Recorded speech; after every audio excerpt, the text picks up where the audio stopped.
Welcome to her remarkable history. Remember, to support our channel, please subscribe. The other men that loved Elizabeth I. Queen Elizabeth I is known as the Virgin Queen, and it's believed that she never had a lover throughout her reign as Queen of England. This has been debated, and the Queen was incredibly close with one man, Robert Dudley, who was the Earl of Leicester. Many historians have claimed that she and Dudley were intimate, and the pair would exhibit their relationship to the court on a daily basis. But, as much as Elizabeth I loved Robert Dudley, the couple would never marry, and they would never have a child, meaning that Elizabeth was the last Tudor monarch. With her, the Tudor line of kings and queens died out. But throughout her reign, there were a number of men who tried to court and charm Elizabeth and become her husband. Even her former brother-in-law, Philip II, sought to marry Elizabeth, but he was married to her sister, Mary I, and he did this to try and seize power in England. Elizabeth stated that she was married to her country, but much is known about her relationship with Dudley. But who were these other men that sought to catch the eye of the Queen? At the time of her crowning, many in England feared having a queen on the throne, and they were concerned that a woman would not be able to see off the huge threats from the Spanish Armada. But Elizabeth was a monarch who did just that. Throughout her queenship, Elizabeth lacked a husband, and marriage negotiations in the latter part of her reign were not considered following the potential match with Francis, the Duke of Anjou, who Elizabeth referred to as her little frog. But there were constant rumours about the Queen's relationship status, and many people were accused at the time of sleeping with the Queen. One of the men who were linked to Elizabeth was a man named Thomas Heneage, who it's believed had the least cause to take the bed of the Queen. He was a minor politician from a family of the minor nobility, but in the mid-1560s he became a courtier, and he was close with Robert Dudley and William Cecil. He would through these men find himself in the good books of Elizabeth I. However, he then became a gentleman of the Privy Chamber. In Elizabeth's close circle, opportunities for men like this were limited, and Thomas Heneage was given this rare position, giving him intimate access to the Queen. But there were rumours of an affair. Despite being friends with Dudley, when she wanted to make Dudley jealous, she would flirt with Heneage, and with this many heads at court were gossiping.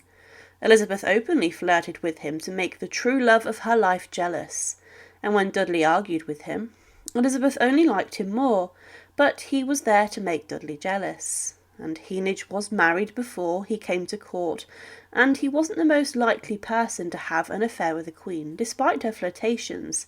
He remained friends with Dudley, but he was then chosen by Elizabeth to go to Dudley to revoke a number of jobs that he had. There was also at this time another gentleman at court who was rising through the court's ranks, and this was Christopher Hatton.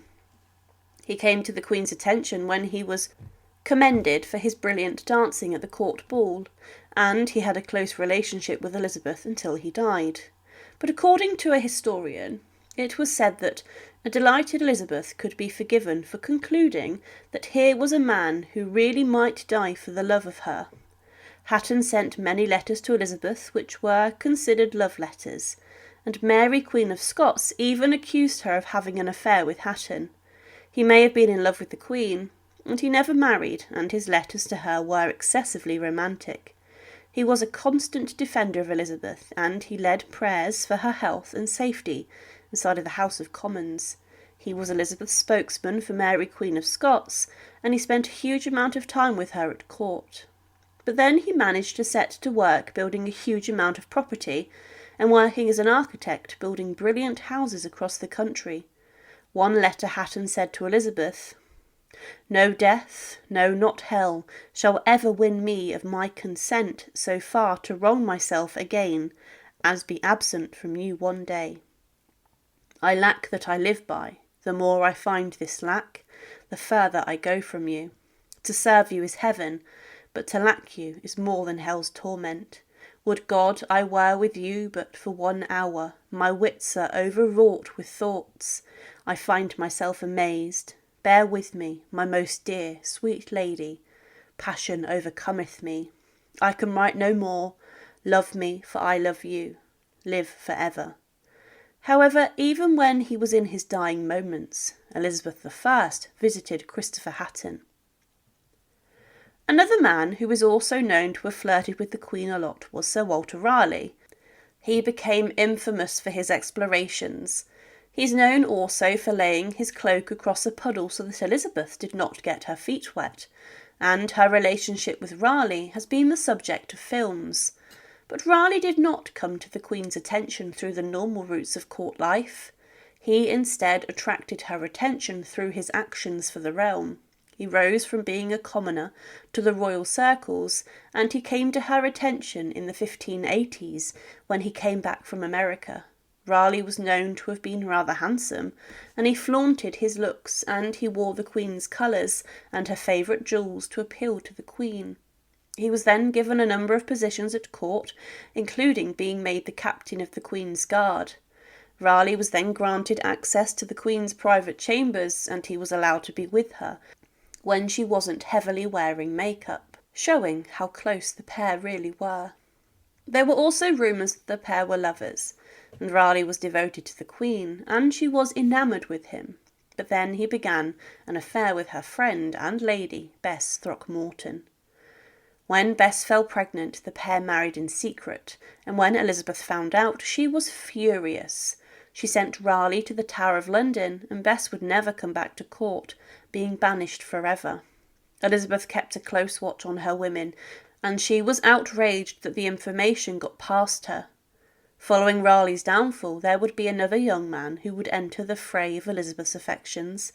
Robert Devereux was the Earl of Essex, who came to court in 1584, and he was the stepson of Dudley, and he was very young, and was said to have had good looks, and his personality captivated the Queen.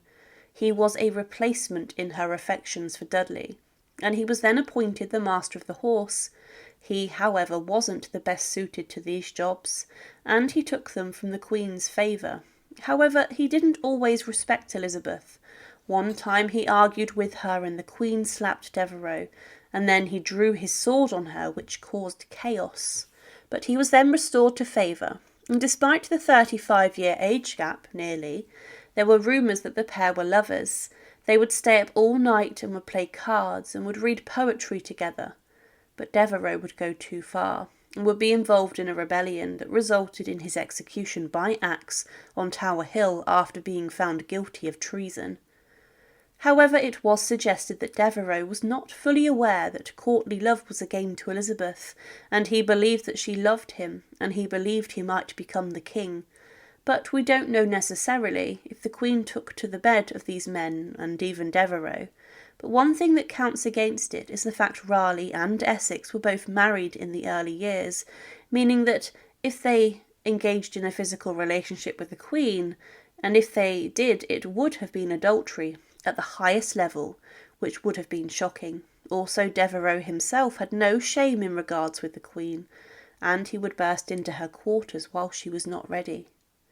However, did these men sleep with the Queen? Elizabeth had stepped over the line with the Thomas Seymour debacle in her youth, and many would believe that she is now the victim of grooming. This possibly put her off relationships with men, and the title the Virgin Queen may have been upheld by Elizabeth throughout her life. Thank you for watching, and to support, please subscribe to Her Remarkable History. Thank you.